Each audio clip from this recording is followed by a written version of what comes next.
it feel good to no longer be stuck on a cliffhanger? It's like a weight has been lifted from your shoulders, or like a splinter has been removed from your finger.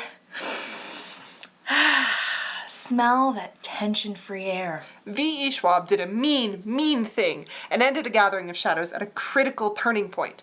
Holland's body was being taken over by the Shadow King Ozorin, and Kel was locked in magical canceling handcuffs that were cutting off his life-giving connection to Ree.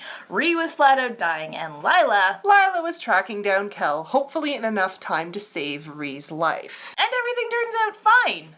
Sort of. Lila manages to save Cal, which in turn saves Ree's life, and Holland manages to get free of Ozorin. But in the process, he releases Ozorin on all of Red London. Whoops! Ozorin leaves Holland's body and dives right into Red London's magic river, where he proceeds to try and put a piece of himself into the mind of every person in Red London. And one of three things happens to the people that he tries to take over. 1, he gets into their minds and makes them into devoted puppets. 2, they manage to fight him off and then they're forever immune to his magic. 3, they fight, but they're not strong enough and their body burns away to ash. The only people who are safe from Ozorin's magic are the Antari and the people in the castle, because the king and queen managed to order wards up in time to protect them. Everyone is doing what they can to fight against Ozorin, but eventually Kel, Lila, and a coalition of help have to adventure outside of the palace to retrieve tools to defeat the Shadow King. But first, let's talk about the part of the book that everybody's excited for. The orgy? What? No! Hey, I'm not the only one who wanted and thought that this book was going to end in a massive orgy. I was just talking about the Kel-Lila romance and the Alucard-Ree romance. But you could take the two couples and mash them together and... You got a couple of sex scenes in there. Be thankful you got even that. To the fanfiction! Anyways, yeah, we do get some really cute hookups. Kel and Lila finally admit that they have feelings for each other.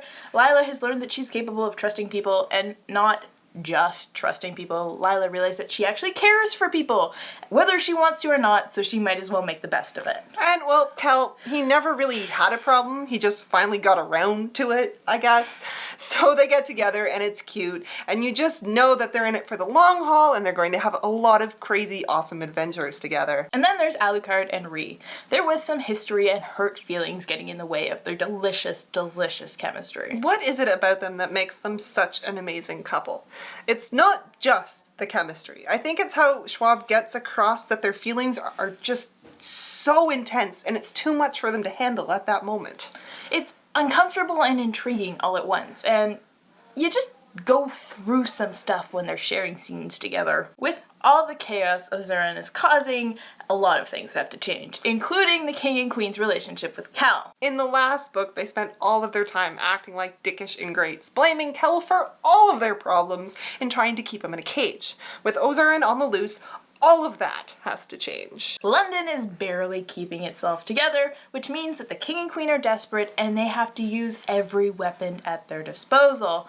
That means sending Kel out into the wide world and risking Ree's life. They have this whole moment where they go, "Where did we go wrong? Kel, you're still our son, we swear."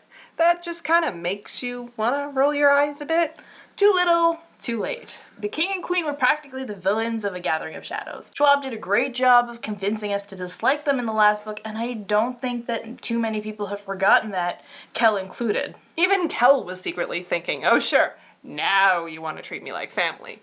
Though he was pretty non-committal about it to their face. I think the only thing that could have ever made the king and queen try and mend the fences with Kel was a threat as big as Ozorin. The only reason they tried it at all was because they needed his help. And Ozorin is a big threat. Given long enough, he could siphon enough magic off the population to take over the world, turning it into a shit show like Black London. And it's not like Ozorin really intends to destroy the world, it's just in his nature to want more, and he never knows when to stop taking. He's explained as magic given a consciousness, but maybe a better explanation would be magic given an ego. He's a more subtle version of the Shisa Du from the Fever series by Karen Marie Moning. A bodiless entity that wants to rule but constantly trips itself up because of its inability to understand the world beyond its own needs. Personally, I like the Shisa Du better, but I really do appreciate this type of villain. It's not too often that you come across a villain that has very little grounding in reality. Speaking of villains, Ozorin's takeover of London forces everyone to take Holland off their shit list.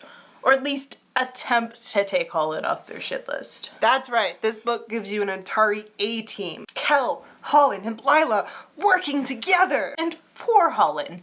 Every time it looks like there is a ray of hope in his life, somebody kicks him to the ground. Schwab gives us his backstory, and you just want to gather him up in your arms and murmur, "Poor baby," over and over and over again. Turns out that Holland wanted to do good all along. He was trying to save White London when the Althos twins got their hands on him. It takes Kel, Alucard, and Lila, and everyone else time, a long time, to finally forgive him and work with him. Turns out he's also a giant nerd. Cal was convinced that he knew everything there was to know about magic, but Holland knows more. It's really endearing. Especially when you realize that Holland is probably self-taught and probably had to fight to become as knowledgeable about magic as he has. He became my favorite character this book. Cal was alright and Lila was too in-your-face for me, but poor Holland, you just want to make everything all better for him. If I had one complaint about A Conjuring of Light, it's that the pacing is slow. And it's bizarre because it's the most action-packed book in the series, but somehow it reads slower. The first third of the book had a lot of tension and then it steadily kind of goes downhill from there. And it's still enjoyable and everything, it's just that it took a lot longer to get through than you'd expect it would. As a wrap-up on the series and the world, A Conjuring of Light was a good one. The ending was bittersweet, it had consequences, and it's not going to be one of those books where you look back a year later and forget how it ends. It had me thinking about what everyone will get up to after the book ends. It was satisfying, and I think a lot of readers will feel the same way. Looking back on this series, Schwab did an amazing job with the world building as she came up with languages and terms and lore and enough juicy details to capture your imagination. The whole series has staying power with crazy Lila, Cal in his awesome coat, Holland in his quiet tragedy, and Rhee and Alucard's torrid romance. I think it's going to very unassumingly become a modern classic. And with that in mind, if you have yet to pick up this series, do it. There's no disappointment here. And as for us, we're just waiting to read what V.E. Schwab writes next. The king and queen's relationship with Kel. In the last book, they spent all of their times acting like times. Yeah. It was the best of times, it was the worst of times. I don't, was that, which one? Is that Great Expectations? No, I think it's Hard Times. It's either Hard Times or A Tale of Two Cities. Oh no, I don't. I think it's A Tale of Two Cities, I think you're right. English degree.